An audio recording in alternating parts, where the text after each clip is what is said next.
Hello my dear students, welcome to dream classes. कैसे हो आप सभी लोग? हार्दिक अभिनंदन, आप सभी का स्वागत है हमारे यूट्यूब चैनल ड्रीम क्लासेस में। और लर्निंग ऐप जो हमारा प्ले स्टोर पर है उसका भी नाम ड्रीम क्लासेस पे है, ठीक है। तो आज हमारे साथ बच्चे दोनों तरफ से जुड़े हुए हैं, ड्रीम क्लासेस से भी जुड़े हुए हैं और ड्रीम क्लासेस के लर्निंग ऐप से भी जुड़े हुए हैं, ठीक है। तो आज हम लोग शुरू करते हैं टॉपिक। देखिए, आज एक स्पेशल क्लास है। स्पेशल होने का रीज़न क्या है? क्योंकि मैं एक बात आपको बताना चाहता हूँ कि बहुत सारे ऐसे टीचर हैं जो आपको क्लास तो करवाएंगे, चैप्टर वाइज पढ़ाते भी हैं, लेकिन जो ऑब्जेक्टिव है वो चैप्टर वाइज नहीं करवाते। कहते हैं सर बुक से पढ़ लेना, बाबू बुक से पढ़ लेना। हमारा कहना है नहीं, सबसे बड़ा एरिया तो सर ऑब्जेक्टिव भी है, ठीक है। 35 क्वेश्चन, ठीक है, एग्जाम में पूछे जाते हैं अप्रॉक्स 35 क्वेश्चन। तो मेरा कहना है कि ऑब्जेक्टिव सबसे इंपॉर्टेंट एरिया है जिसको हम आज कवर करने वाले हैं। और काफ़ी लंबा क्लास आज चलने वाला है, ठीक है। थोड़ी गर्मी है पर फिर भी क्लास को आज हम लोग करेंगे कंटिन्यू। उसके बाद एक हमारा स्पेशल क्लास और होगा, इलेक्ट्रोस्टैटिक्स, जो हमारा विद्युत आवेश और क्षेत्र है, पहला चैप्टर। उसमें हम आपको शॉर्ट क्वेश्चन का एक स्पेशल क्लास रखेंगे, जिसमें जो 2 नंबर वाले क्वेश्चन होते हैं ना, वो हम करेंगे अगले क्लास में। तो फिलहाल आज ऑब्जेक्टिव देख लेते हैं। और देखिए किस तरह से आज का क्लास होगा। मैं यहाँ पे क्वेश्चन रखूँगा, ठीक है। इसके 4 विकल्प भी मैं आपको ही दूंगा, ठीक है। और आपको क्या करना है, थोड़ी देर के लिए 10 से 15 सेकंड आपका टाइम दिया जाएगा। सभी लोग जल्दी जल्दी से लाइव आ जाइए। 10 से 15 सेकंड का टाइम दिया जाएगा और आपको आंसर देना है। फिर जब आप आंसर दोगे फिर बाद में मैं टिक लगाऊंगा, ठीक है। इस तरह से ये प्रोसेस चलेगा। लगभग में 1 घंटे की एक स्पेशल क्लास है आज हमारे साथ। बिल्कुल भी आंखें बिल्कुल बोर्ड पे गड़ा के रखिएगा, कहीं मत जाइएगा, नहीं तो बहुत परेशानी होगी। चलिए, पहला सवाल आपके स्क्रीन पे हम रखने वाले हैं, ठीक है। बहुत ही इंपॉर्टेंट क्वेश्चन हम आपके लिए गेस करके लेकर आए हैं, बहुत ही हाईलाइटेड। अगर इतना आज आपने कर लिया तो समझिए लेसन 1 का ऑब्जेक्टिव कवर हो गया। पहला सवाल, रेडी हो? चलिए, पहला जो सवाल है बाबू, ये हमने रखा है कि 1 कूलाम आवेश का मान ज्ञात करें, ठीक है। हमने क्वेश्चन रखा है कि 1 कूलाम, थोड़ा बड़ा लिखते हैं, नहीं दिक्कत होगा बच्चों को। चलिए, ऑप्शन भी रहेगा, मन दिमाग में निकाल के रखिए कि क्या आंसर होगा। 1 कूलाम आवेश का मान ज्ञात करें। पेन और पेपर लेकर बैठेगा सब जी। 1 कूलाम आवेश का मान ज्ञात करें। पहला विकल्प जो हम आपको देना चाहेंगे वो है 3 × 10⁸, ठीक है। दूसरा जो विकल्प हम आपको देंगे 3 × 10⁹। तीसरा जो विकल्प हम लोग देना चाहेंगे 8.85 × 10⁻⁻12। और चौथा जो आखिरी विकल्प होगा ये हमारा नन ऑफ दीज होगा।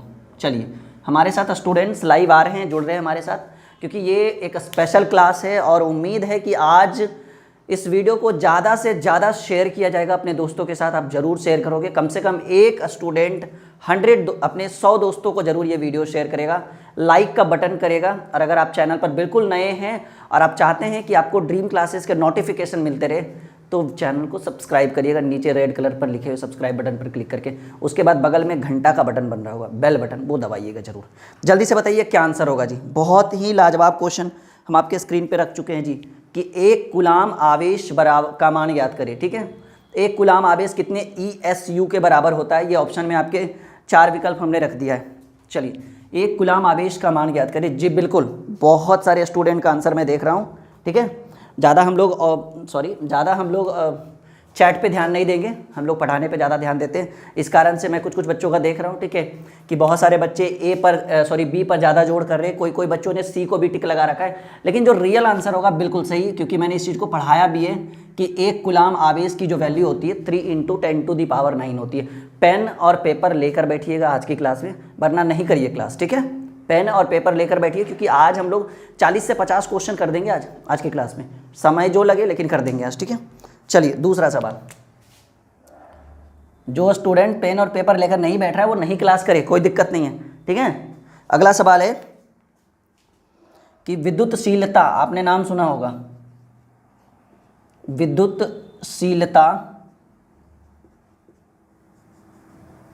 विद्युतशीलता का SI मात्रक होता है। विद्युतशीलता का SI मात्रक होता है।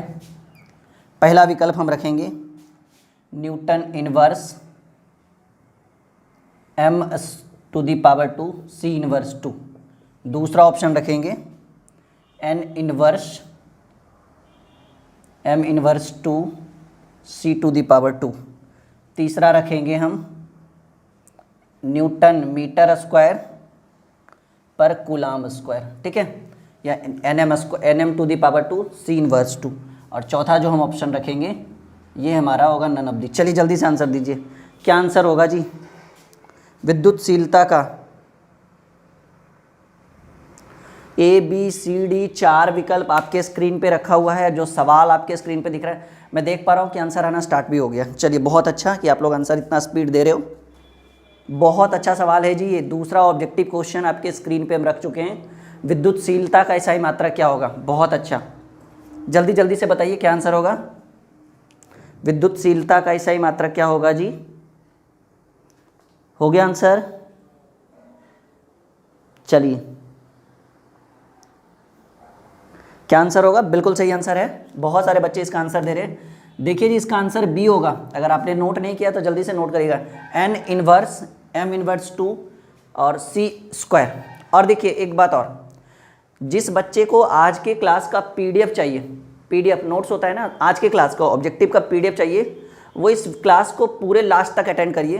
क्लास खत्म होने से 5 मिनट पहले हम आपको बताएंगे कि वो आज के क्लास की पीडीएफ आपको कैसे मिलेगी। बिल्कुल फ्री ऑफ कॉस्ट हम आपको पीडीएफ देंगे, उसको डाउनलोड करके फोटोकॉपी भी करवा सकते हैं, लेकिन वो उसी बच्चा को मिलेगा जो आज क्लास अंत तक करेगा। क्योंकि कब अनाउंसमेंट हम कर दे बीच में कि हाँ जी ऐसे मिल जाएगा आपको पीडीएफ, वहाँ पे मिल जाएगा, ठीक है। आपको पक्का प्रॉमिस करते हैं कि अगर आप क्लास पूरा अटेंड करिएगा तो बीच में हम पीडीएफ का डिस्कस करेंगे कि आपको वो कहाँ से मिलेगा। तीसरा सवाल,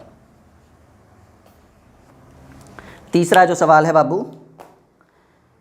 तीसरा सवाल है, लिखना स्टार्ट कर दो कि जब किसी वस्तु को आवेशित किया जाता है, मतलब चार्ज किया जाता है, जब किसी वस्तु को आवेशित किया जाता है तो उसके द्रव्यमान पर क्या असर पड़ेगा? लिख दो जल्दी से। सवाल बहुत अच्छा हमने रखा है कि जब किसी वस्तु को आवेशित किया जाता है तो उसके द्रव्यमान पर क्या असर पड़ेगा। पहला विकल्प हम रखना चाहेंगे कि सर द्रव्यमान जो है ना, मास जो है वो बढ़ता है। दूसरा कहेंगे नहीं, मास घटता है, ठीक है। तीसरा कहेंगे कि अचर रहता है, अचर रहता है मतलब कोई परिवर्तन ही नहीं होता है, ना बढ़ता है ना घटता है। और चौथा जो हम कहना चाहेंगे, डी नंबर ऑप्शन, कि ए और बी दोनों मतलब बढ़ता भी है और घटता भी है। चलिए जल्दी से बताइएगा, ये क्वेश्चन नंबर तीसरा था, तीसरा का क्या आंसर होगा जी? A B C D, A और बी दोनों, जल्दी से बता दो क्या आंसर होगा। बहुत मज़ेदार सवाल आपके स्क्रीन पे हमने रखा है, ठीक है, कि जब किसी वस्तु को आवेशित किया जाता है तो उसके द्रव्यमान पर क्या असर पड़ता है। मज़ा आ रहा है आज के क्लास में? हाँ, आज भीड़ से ही लग रहा है कि आज मज़ा आ रहा है सबको, क्योंकि आज ऑब्जेक्टिव की क्लास है ना, आज तो कहीं छोड़कर जाओगे नहीं आप, ठीक है। मुझे पूरा विश्वास है आज कहीं नहीं जाएगा कोई स्टूडेंट। जब किसी वस्तु को आवेशित किया जाता है तो उसके द्रव्यमान पर क्या असर पड़ता है। ये एक क्यूज समझ लीजिए, एक प्रतियोगिता समझ लीजिए, ठीक है, एक दौड़ है, क्योंकि आंसर बहुत जल्दी जल्दी बच्चे दे रहे हैं। और जो सही आंसर होगा स्टूडेंट वो हमारा डी होगा, ठीक है, कि ए और बी दोनों, यानी इसका द्रव्यमान बढ़ भी सकता है घट भी सकता है, डिपेंड करेगा कि किस वस्तु को हम आवेशित कर रहे हैं। हमने पढ़ाया था ना कि जब किसी वस्तु को हम आवेशित करते हैं तो उसके द्रव्यमान पर क्या असर पड़ेगा, ये वस्तु बताएगा, ठीक है, कि हम किस वस्तु को आवेशित कर रहे हैं। जब किसी वस्तु को हम आवेशित करेंगे तो उसका द्रव्यमान बढ़ेगा या घटेगा, ये वस्तु के ऊपर डिपेंड करेगा कि वो वस्तु है कौन सा जिसको हम आवेशित कर रहे हैं। यानी then correct answer is the D, A और बी दोनों। चलो चौथा सवाल, ready for the next question. मज़ा आ रहा है? हाँ आज मज़ा आ रहा है नहीं। चौथा सवाल, चौथा सवाल है स्थिर वैद्युत क्षेत्र स्थिर वैद्युत क्षेत्र होता है, ठीक है, स्थिर वैद्युत क्षेत्र होता है, कैसा होता है? पहला ऑप्शन रखेंगे, पहला हम कहेंगे संरक्षी, ठीक है, पहला ऑप्शन कहेंगे संरक्षी, दूसरा कहेंगे असंरक्षी। देखिए यही प्रक्रिया हमेशा होगा, पहले आपको बुक सॉल्यूशन करवाएंगे, फिर न्यूमेरिकल की लाइव क्लास होगी, फिर ऑब्जेक्टिव का लाइव क्लास होगा, फिर शॉर्ट क्वेश्चन का लाइव क्लास होगा, तब चैप्टर खत्म होगा। लॉन्ग क्वेश्चन तो आपको बीच में ही आते रहेगा, ठीक है। असंरक्षी, तीसरा जो हम कहेंगे ए और बी दोनों, और चौथा जो हम कहेंगे ये हमारा होगा नन ऑफ दी। जल्दी से बताइएगा कि स्थिर विद्युत क्षेत्र होता है, कैसा होता है? क्वेश्चन नंबर चौथा, संरक्षी, असंरक्षी, ए और बी दोनों या नन ऑफ दीज, कोई नहीं। स्थिर वैद्युत क्षेत्र कैसा होता है जी? बहुत अच्छा सवाल ये रखा है हमने आपके सामने। चलिए आंसर बता दें, क्योंकि आंसर तो फटाफट जैसे हम लिखते हैं आंसर आना शुरू हो जाता है, ABCD, ठीक है। और आज भीड़ भी काफ़ी अच्छा है, मुझे अच्छा लग रहा है कि आज स्टूडेंट काफ़ी एक्टिव है हमारे साथ। कल की क्लास नहीं हुई थी, हाँ जी कल की क्लास नहीं हुई थी, मैं मान रहा हूँ इस बात को, ठीक है, इसके लिए सॉरी कि कल की क्लास नहीं हुई थी, लेकिन क्लासेस रेगुलर होगी। और मैं एक बात क्लियर कर देना चाहता हूँ आपको एकदम फेस टू फेस, ताकि आपको बुरा ना लगे। अगर आप एक कंप्लीट पैकेज चाहते हैं ना, ठीक है, तो यूट्यूब से काफ़ी गुना ज़्यादा बेटर रहेगा कि आप हमारे ऐप्स को डाउनलोड करें और वहाँ पे कंप्लीट कोर्स ज्वाइन करें, क्योंकि यहाँ से कई गुना ज़्यादा फैकल्टी वहाँ पे प्रोवाइड करें। वहाँ नोट्स भी रहेगा, टेस्ट वगैरह वगैरह वो सब होते रहेगा, वहाँ लाइव टेस्ट वगैरह भी और लेंगे, ठीक है। तो स्थिर वैद्युत क्षेत्र जो होता है, बिल्कुल सही आंसर 4 का ए हमारा होगा, संरक्षी। नोट करिएगा। पाँचवा सवाल आपके स्क्रीन पे हम रखने के लिए रेडी हैं। रेडी? पाँचवा क्वेश्चन है जी कि किसी विद्युत रोधी माध्यम का परावैद्युतांक, जिसको हम ER कहते हैं, साइलेंट नोट R, ठीक है, ER हो सकता है। किसी विद्युत रोधी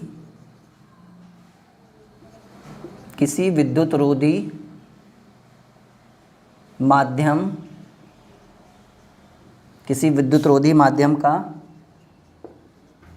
परावैद्युतांक, जिसको हम इस चीज़ से डिनोट करते हैं साइलेंट R से, हो सकता है, ठीक है। ये क्या हो सकता है, ये हम ऑप्शन रखना चाहेंगे, ठीक है।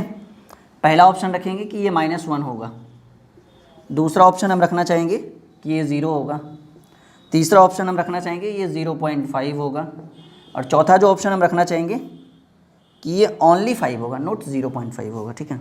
चलिए क्वेश्चन नंबर कितना था ये? 5। हाँ, क्वेश्चन नंबर 5, जल्दी से आंसर दीजिएगा। ABCD, किसी विद्युत रोधी माध्यम की परावैद्युता हो सकती है, क्या हो सकती है जी?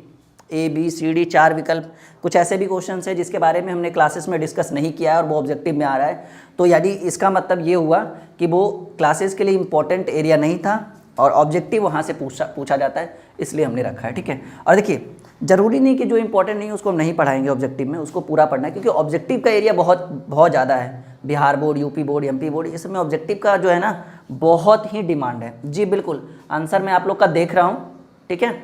ज़्यादा हम लोग कमेंट पर ध्यान देंगे तो पढ़ाना बिल्कुल कम हो जाएगा। पता चला कि आधा 1 घंटे की क्लास में 15 क्वेश्चन ही हो पाया, ठीक है, तो वो आप लोग मैनेज कर लेना। करेक्ट आंसर जो होगा D हमारा करेक्ट आंसर होगा 5, ठीक है। छठा सवाल, ready for the next question. छठा क्वेश्चन है जी,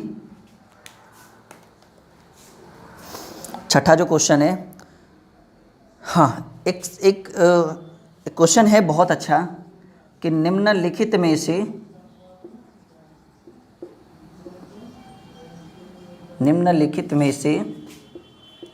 किसका अस्तित्व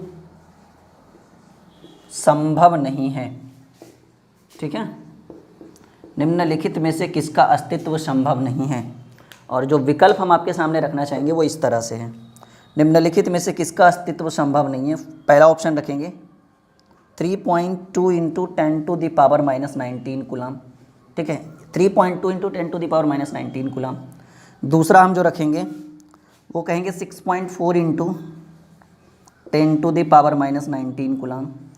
तीसरा जो रखना चाहेंगे 2.4 इंटू 10⁻⁻19 कूलाम। और चौथा जो ऑप्शन हम रखना चाहेंगे 1.6 इंटू 10⁻⁻19 कूलाम। ठीक है, मतलब इसमें से किसका अस्तित्व जो है वो बिल्कुल पॉसिबल ही नहीं है, ये हमारा हो ही नहीं सकता है फिजिक्स में। कौन सा? क्वेश्चन नंबर 6 कौन सा होगा जी? ये थोड़ा सा लेंदी क्वेश्चन है, पर फिर भी कभी कभार एग्जाम में पूछ देता है कि निम्नलिखित में से किसका अस्तित्व संभव नहीं है। जल्दी से बताइएगा, लेकिन हाँ बहुत इंपॉर्टेंट है, इग्नोर मत करिएगा, बताइएगा ज़रूर।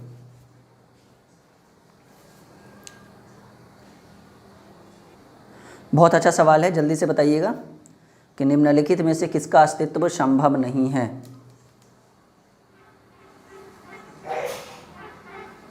ये 6ठा सवाल है जी, बिल्कुल आंसर आना शुरू हो गया है बहुत सारे स्टूडेंट का, और सीधे सीधे हम टिक मार के आगे बढ़ते हैं। ठीक है, क्योंकि ये इतना हाईलाइटेड क्वेश्चन है नहीं, पर फिर भी अगर पूछ दे तो ये हमारा 2.4 इंटू 10⁻⁻19 कूलाम का जो अस्तित्व है वो बिल्कुल पॉसिबल नहीं है। ठीक है, 2.4 इंटू 10⁻⁻19। ठीक है, इस पर हम लोग ज़्यादा डिस्कस नहीं करें क्योंकि ये उतना हाईलाइटेड क्वेश्चन है नहीं। 7वां सवाल आपके स्क्रीन पे हम रख रहे हैं, क्वेश्चन नंबर 7 आपके स्क्रीन पे है, और ये हमारा क्वेश्चन है कि मुक्त आकाश की परावैद्युता कितनी होती है। ये हाईलाइटेड क्वेश्चन, मुक्त आकाश की परावैद्युता, ये बहुत अच्छा क्वेश्चन है। मुक्त आकाश की परावैद्युता कितनी होती है, इसको इग्नोर मत करिएगा, बिल्कुल मत करिएगा। ठीक है, मुक्त आकाश की परावैद्युता कितनी होती है, और जैसा कि हम ऑप्शन आपके स्क्रीन पे रखने वाले हैं, ये बहुत अच्छा क्वेश्चन है। पहला ऑप्शन है 9 इंटू 10⁹ mf इनवर्स। दूसरा ऑप्शन हम रखेंगे कि 6.4 इंटू 10⁻⁻19 कूलाम,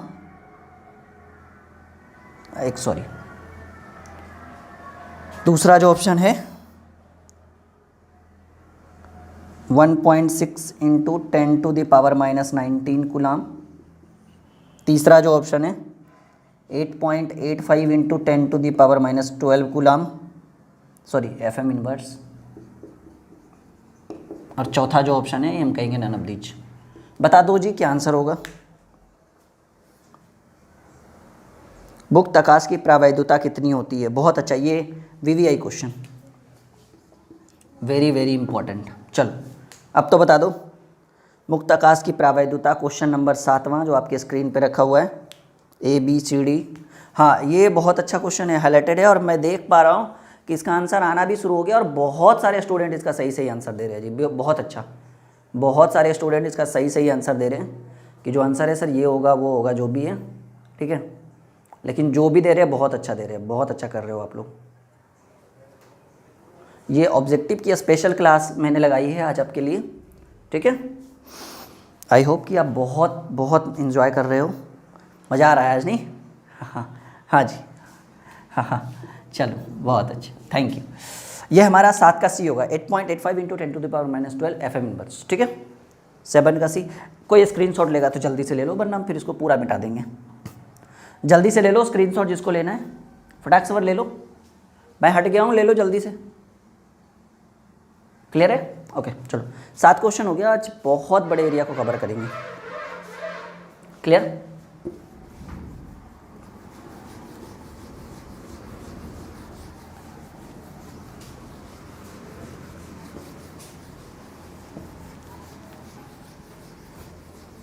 इतना रट लो, तब तक मैं इसे मिटा रहा हूं।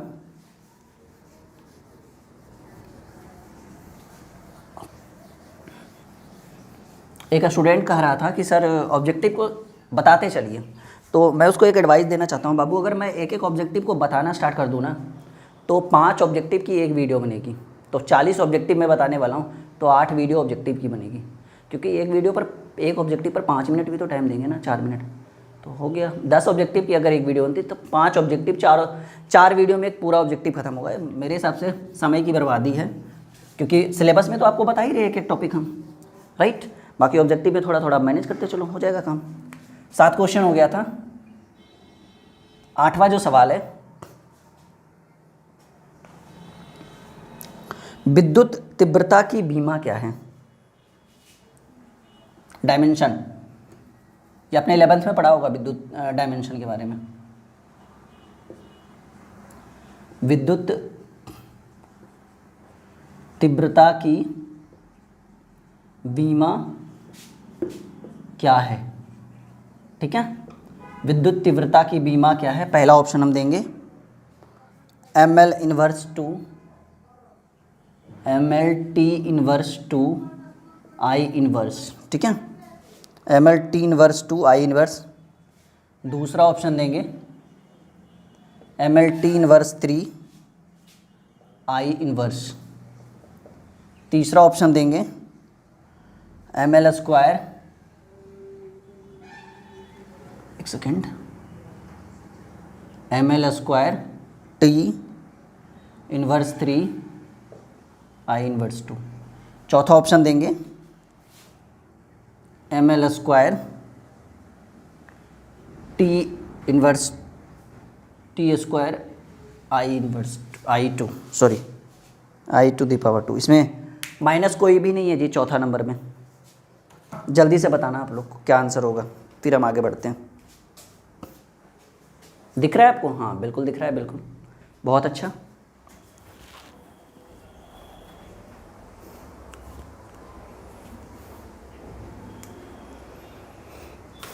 समझ में आ रहा है कॉन्सेप्ट?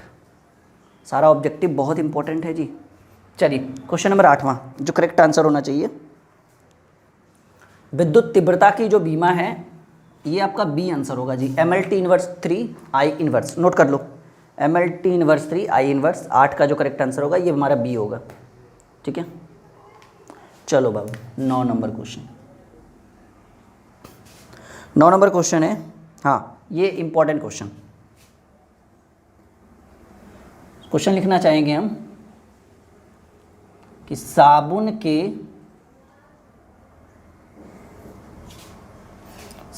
के बुलबुले को जब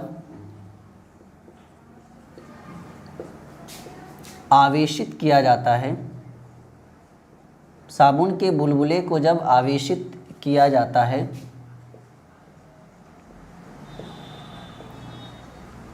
तो उसकी त्रिज्या,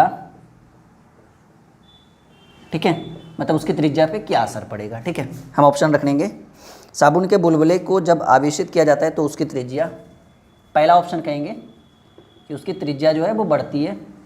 दूसरा ऑप्शन कहेंगे कि उसकी त्रिज्या घटती है। तीसरा ऑप्शन हम कहेंगे कि अपरिवर्तित रहती है, अपरिवर्तित रहती है। और चौथा ऑप्शन जो कहेंगे कि उसकी त्रिज्या जो है वो शून्य हो जाती है। ठीक है, शून्य हो जाती है। चलिए 4 ऑप्शन। क्वेश्चन नंबर 9, साबुन के बुलबुले को जब हम आवेशित करेंगे तो उसकी त्रिज्या पर क्या असर पड़ेगा। ये बहुत अच्छा सवाल, इसको वीवीआई करिएगा, नोट करिए आप लोग। हाँ, जैसे ही मैंने क्वेश्चन लिखा है आंसर आना स्टार्ट हो रहा है। बहुत अच्छा, बहुत अच्छा कि आज एक आप इसको क्यूज की तरह मानकर पढ़ रहे हो। नहीं, ग्रैंड क्यूज वगैरह आपने किया है कभी?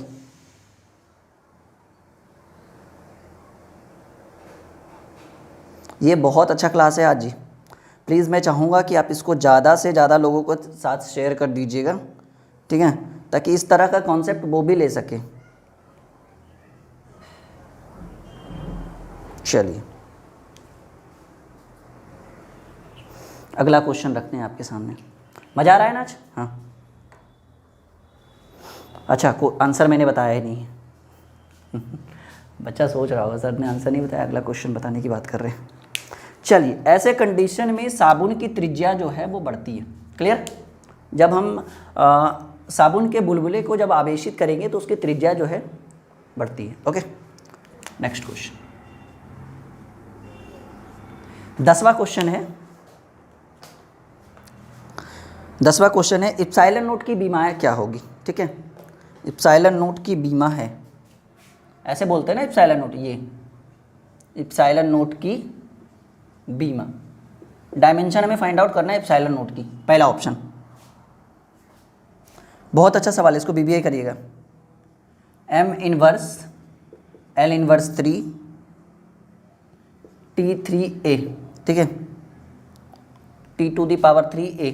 दूसरा ऑप्शन रखेंगे m इनवर्स, थोड़ा लेवल हाई कर रहे हैं हम लोग बोर्ड से भी ज़्यादा, ताकि काम दे आपको आगे, ठीक है, l इनवर्स 3 T⁴ A⁴ तीसरा ऑप्शन, ठीक है, m0 l0 T0 A0, मतलब सब ज़ीरो, ठीक है। चौथा ऑप्शन रखेंगे कि m⁻3 l inverse 3 T inverse T3 A3, मतलब सिर्फ एक पर इन्वर्स है, L पर, ठीक है। 4 विकल्प आपके स्क्रीन पे। Question number 10, dimension find out करना है एप्सिलॉन नोट का। क्वेश्चन नंबर 10, ABCD 4 विकल्प आपके सामने रखा हुआ है। क्वेश्चन नंबर 10, 4 विकल्प आपके स्क्रीन पे रखा हुआ है और आंसर आना शुरू भी हो गया और काफ़ी अच्छा लग रहा है कि आप लोग फटाक फटाक आंसर दे रहे हो। हाँ, जल्दी बता दो बाबू क्या आंसर होगा क्वेश्चन नंबर 10 का। तो जो क्वेश्चन नंबर 10 का जो आंसर होगा, रेडी हो? हाँ, ये हमारा बी होगा जी, m inverse l inverse 3 T⁴ A⁴ ठीक है। चलो अगला सवाल करें, question number 11। Okay, question number 11 कह रहा है कि किसी अचालक पदार्थ के, ये बीबीआई क्वेश्चन जो मैं अभी लिखा रहा हूं, किसी अचालक पदार्थ के, किसी अचालक पदार्थ के गोले को आवेश देने पर, गोले को आवेश देने पर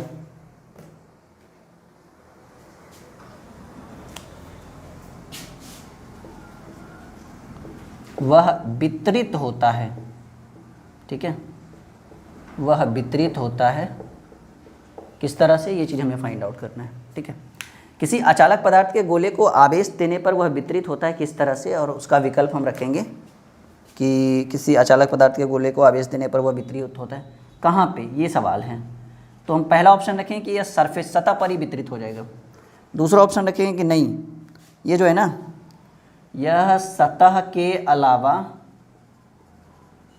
सतह के अलावा अंदर भी हो सकता है वितरित। तीसरा ऑप्शन रखेंगे कि नहीं, केवल यह भीतर में ही होगा जी, केवल यह भीतर में होगा। और चौथा नंबर क्वेश्चन है कि चलो इनमें से कोई नहीं, नन ऑफ दिस। जल्दी से बता दो क्वेश्चन नंबर 11, ठीक है।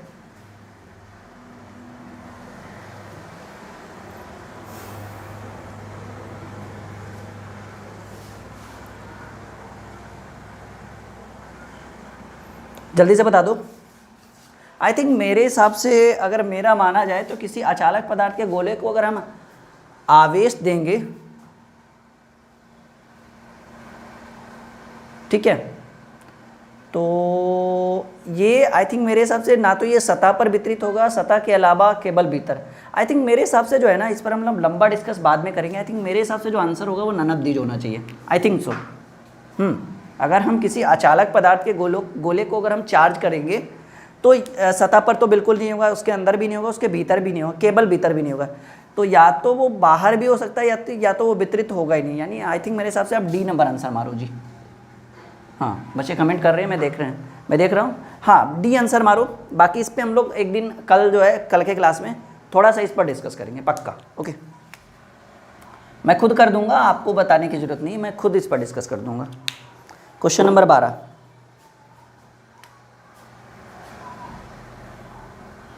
बहुत अच्छा सवाल, ये भी इंपॉर्टेंट था और इससे ज़्यादा इंपॉर्टेंट, ये देखो मैं पहले ही वीवीआई लिख दे रहा हूँ, ठीक है। सवाल है कि विद्युत क्षेत्र E, विद्युत क्षेत्र E और विभव, विभव को किस चीज़ से डिनोट करते हैं? V के बीच संबंध ज्ञात करें, के बीच संबंध ज्ञात करें। ठीक है, सवाल बहुत अच्छा सा हमने रखा है कि विद्युत क्षेत्र E और विद्युत विभव V के बीच संबंध। पहला ऑप्शन ये पढ़ाया मैंने आपको क्लास में, E बराबर माइनस dV/dx, पहला ऑप्शन। दूसरा हम रखेंगे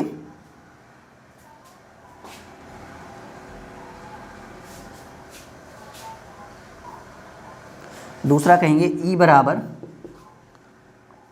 dV/dx, मतलब इस पर माइनस नहीं रहेगा। तीसरा हम कहेंगे V बराबर dE/dx, और चौथा जो ऑप्शन कहेंगे कि V बराबर माइनस dE/dx। चलो ये VVI क्वेश्चन मैं यहाँ पर इसको कर देता हूँ VVI, ताकि आप इसको इग्नोर ना करो। इस बार के लिए जी बोर्ड परीक्षा, इस बार की बोर्ड परीक्षा के लिए ये हमने गैस किया है। इस पर नोट करिए, विद्युत क्षेत्र E और विभव V के बीच अगर संबंध ज्ञात करना हो तो कौन सा फॉर्मूला सही होगा? Question number 12। आज लंबा क्लास चलेगा, ठीक है, तो बिल्कुल भी कहीं मत जाइएगा और बिल्कुल हमारे साथ बने रहिएगा आज के क्लास में। चलो जो आंसर होगा ये A नंबर होगा, E = माइनस dV/dx। ये बहुत इंपॉर्टेंट क्वेश्चन है, इग्नोर मत करना। क्लियर है? चलो 13 नंबर क्वेश्चन करते हैं जी। 13 नंबर क्वेश्चन है, रेडी हो ना? देखते हैं आज एक दिन में पूरा हो पाएगा या नहीं, या 2 क्लास करनी पड़ेगी मेरे हिसाब से।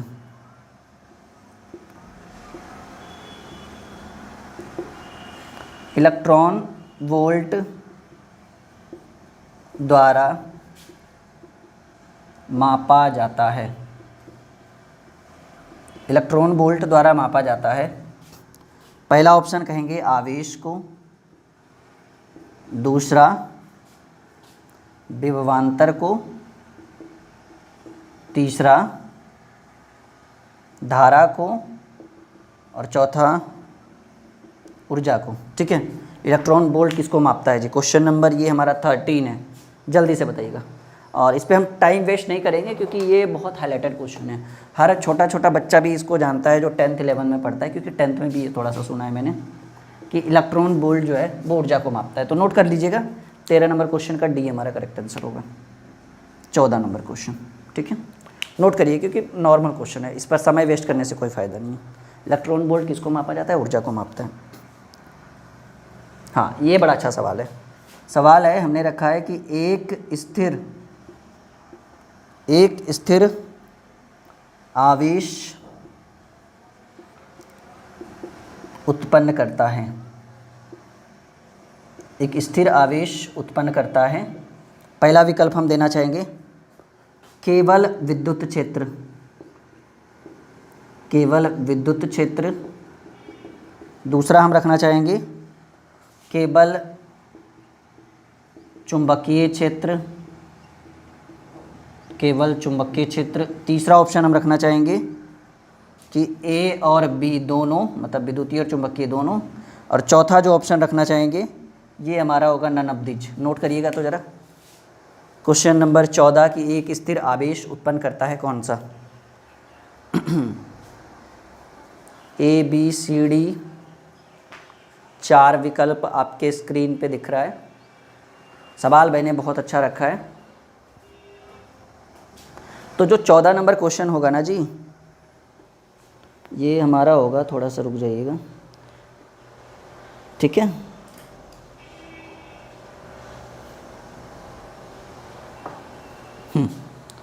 14 नंबर जो क्वेश्चन है ये आई थिंक मेरे हिसाब से ये जो है एक स्थिर विद्युत क्षेत्र आवेश जो है, एक सेकेंड,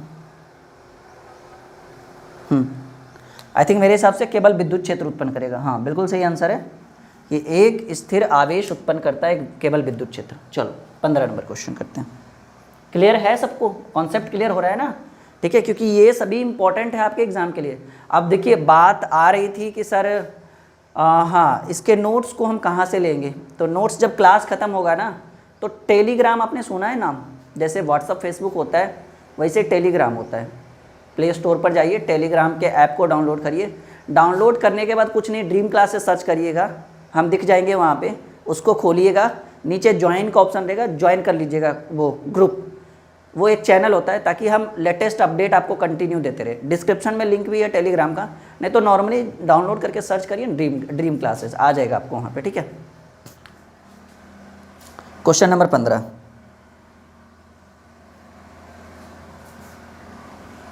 क्वेश्चन नंबर 15 है कि 9 इंटू 10⁻⁻15 मीटर त्रिज्या, ये हो गया एक नंबर आंसर। 9 इंटू 10⁻⁻15 मीटर त्रिज्या के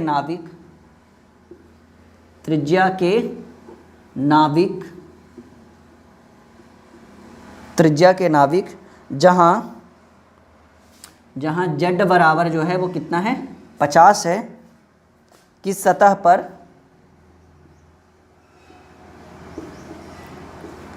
पर विद्युत विभव, ये फॉर्मूला मैंने पढ़ाया था, इसको आप वहाँ पे बनाइए। विद्युत विभव होगा क्या? देखिए, जो स्टूडेंट एक एक लेक्चर अगर हमारा नहीं पढ़ा है, उसको बिल्कुल समझ में नहीं आएगा ऑब्जेक्टिव बहुत सारा, वो सिर्फ रट ही सकता है, इसके अलावा कुछ नहीं।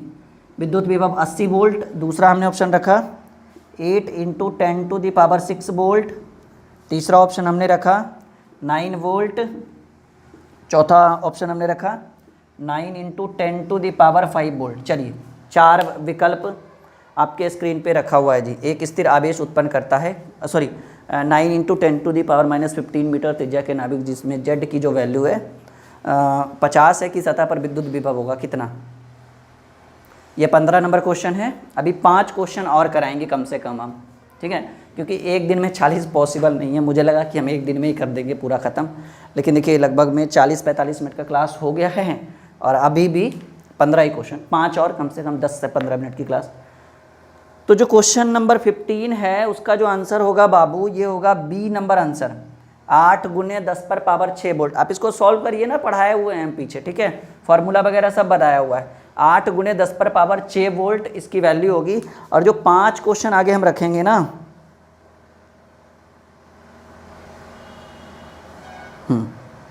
ये बहुत अच्छा क्वेश्चन रखने वाले हम लोग, ठीक है। तो 15 क्वेश्चन हो गया, इसको मिटा रहे हैं, स्क्रीनशॉट ले लो जल्दी से जिसको लेना है। टेलीग्राम पर आप हमें फॉलो कर सकते हैं। टेलीग्राम एक ऐसी बहुत अच्छा चीज़ है, फेसबुक और व्हाट्सअप से भी अच्छा है टेलीग्राम, ठीक है। प्ले स्टोर में सर्च करिए टेलीग्राम, छोटा सा 5-10 MB का आएगा, डाउनलोड करिए। और कुछ नहीं, टेलीग्राम में साइन इन करने के बाद मेरा सर्च करिएगा ड्रीम क्लासेस, आ जाएगा हमारा चैनल ड्रीम क्लासेस के नाम से। वहाँ पर उसको खोल कर नीचे ज्वाइन का ऑप्शन होगा, बस टिक लगा दीजिएगा ज्वाइन पे, और कुछ नहीं करना है वहाँ पे। अब बाकी एक लेसन का नोट्स होगा दिया हुआ, देख लीजिएगा, ठीक है। हाँ, उसको डाउनलोड भी कर सकते हैं, फ़ोटोकॉपी भी करवा सकते हैं, कोई दिक्कत नहीं है, ठीक है।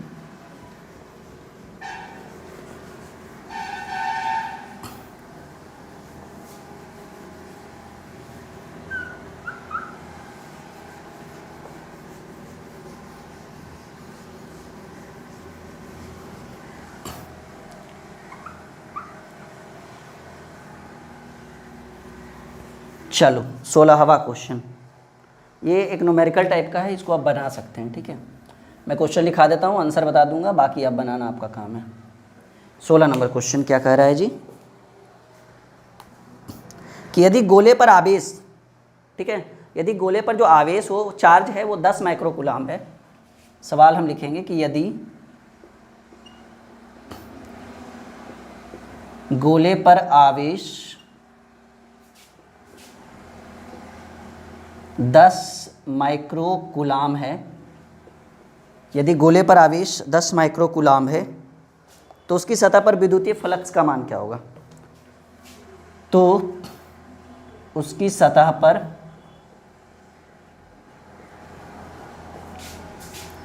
विद्युतीय फ्लक्स का मान क्या होगा? ठीक है। उसकी सतह पर विद्युतीय फ्लक्स का मान क्या होगा, और विकल्प हम रखते हैं, आप लोग आंसर देना। ओके, पहला ऑप्शन। 20 क्वेश्चन आज हम लोग करेंगे, ठीक है, आज के क्लास में। 20 काफ़ी है, 20 आज, 20 अगले दिन। 36 pi into 10⁴ newton metre square पर कूलाम। दूसरा ऑप्शन हम रखेंगे कि 36 pi into 10⁻⁻⁴ newton metre square प्रति कूलाम। तीसरा ऑप्शन रखेंगे 36 pi into 10⁶ newton metre square प्रति कूलाम, ठीक है, प्रति कूलाम। और चौथा ऑप्शन रखेंगे 36 pi into 10⁻⁻⁶ newton metre square प्रति कूलम। चलिए, 4 विकल्प आपके स्क्रीन पे रखा हुआ है। क्वेश्चन नंबर 16, इसको सॉल्व करिए। एक न्यूमेरिकल टाइप का है, ठीक है। यदि गोले पर आवेश जो है वो 10 म्यू है तो गोले की सतह पर विद्युतीय फ्लक्स का मान क्या होगा। ये चीज़ हमने ज़्यादा पढ़ाया नहीं हालांकि क्लास में, ठीक है, लेकिन पूछता है एग्जाम वगैरह में, तो लिख लीजिएगा ज़रूर कम से कम। बाकी सॉल्व भी कर देंगे धीरे धीरे कर करके। क्वेश्चन नंबर 16, तो देन 16 का जो करेक्ट आंसर होगा वो हमारा ए होगा, 36 pi into 10⁴ newton metre square पर कूलम, ठीक है। टेलीग्राम डाउनलोड कर लीजिएगा जी, आज हम बोल देते हैं आप लोग को, वहाँ पे नोट्स मिल जाएगा एक लेसन का। 17 नंबर क्वेश्चन जो है, हाँ ये इंपॉर्टेंट है। विद्युत द्विध्रुव आघूर्ण का एसआई मात्रक, ठीक है, ये फाइंड आउट करना है। विद्युत द्विध्रुव आघूर्ण का एसआई मात्रक क्या होगा। पहला ऑप्शन हम रखेंगे C into M coulomb metre, coulomb पर मीटर। तीसरा कूलाम इंटू मीटर का स्क्वायर, और चौथा कूलाम स्क्वायर इंटू मीटर। चलिए, 4 विकल्प। बहुत अच्छा सवाल, बहुत हाईलाइटेड क्वेश्चन है ये। 17 नंबर क्वेश्चन, विद्युत द्विध्रुव आघूर्ण।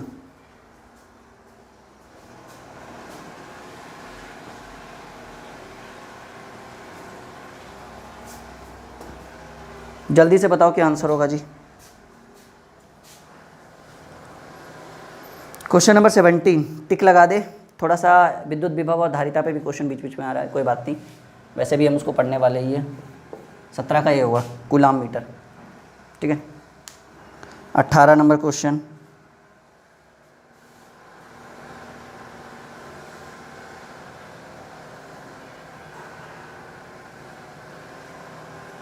दो क्वेश्चन और करते हैं जी। क्वेश्चन नंबर 18 कि इनमें से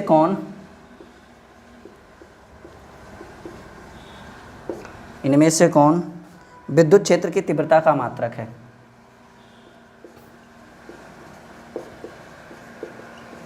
विद्युत क्षेत्र की तीव्रता का मात्रक है।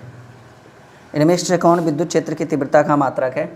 पहला ऑप्शन कूलाम, दूसरा ऑप्शन न्यूटन, तीसरा ऑप्शन वोल्ट, चौथा न्यूटन कूलाम इनवर्स। चलिए, क्वेश्चन नंबर 18 जल्दी से बताइएगा। चलिए आंसर बता दे। इसका जो आंसर होगा डी होगा जी, ठीक है। 2 क्वेश्चन और, एक 19 नंबर हम रखना चाहेंगे, बहुत टाइम हो गया काफ़ी। हाँ, ये बहुत अच्छा वीवीआई क्वेश्चन है। यदि दो आवेशों के बीच की दूरी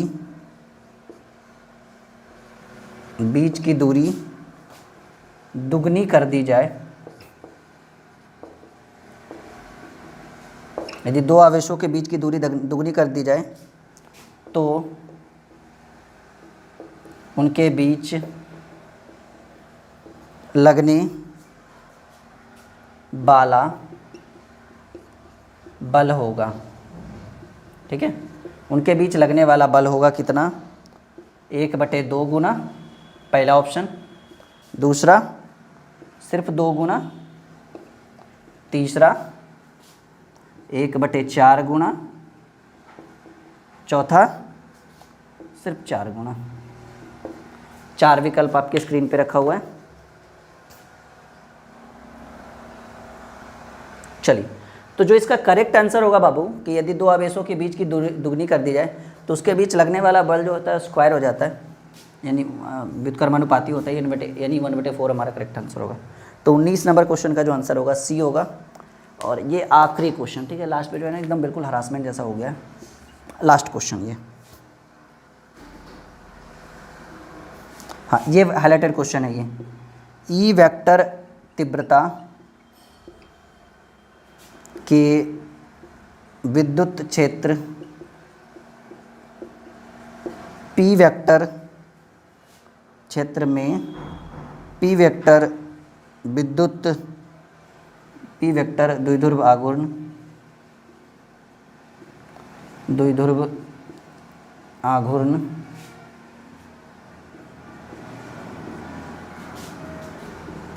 वाले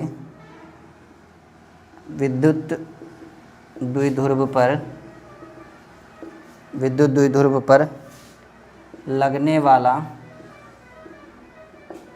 बल आघूर्ण क्या होगा, ठीक है, लगने वाला बल आघूर्ण जो है वो क्या होगा। ऑप्शन रखते हैं, पहला P vector into E vector, दूसरा ऑप्शन हम रखेंगे कि P vector dot E vector, तीसरा ऑप्शन रखेंगे ई वेक्टर गुणे पी वेक्टर, चौथा ऑप्शन रखेंगे P/E। ये बहुत हाईलाइटेड क्वेश्चन है, इस कारण से बहुत आसान तरीके से बच्चे इसका आंसर दे देंगे जी, ठीक है।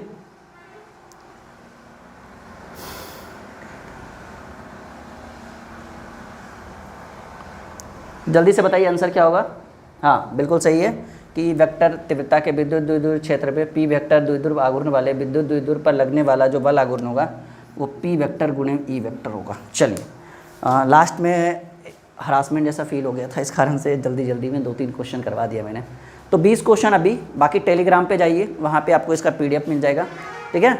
और बाकी चीज़ें जो है कल एक क्लास और ऑब्जेक्टिव का, बाकी आगे देखते हैं। एक स्पेशल क्लास रखने वाले हैं शॉर्ट क्वेश्चन का, जिसमें सिर्फ और सिर्फ शॉर्ट क्वेश्चन पर डिस्कस करेंगे हम, 5-6 जो भी इंपॉर्टेंट शॉर्ट क्वेश्चन है इस लेसन का, उस पर डिस्कस करेंगे। Okay, bye bye.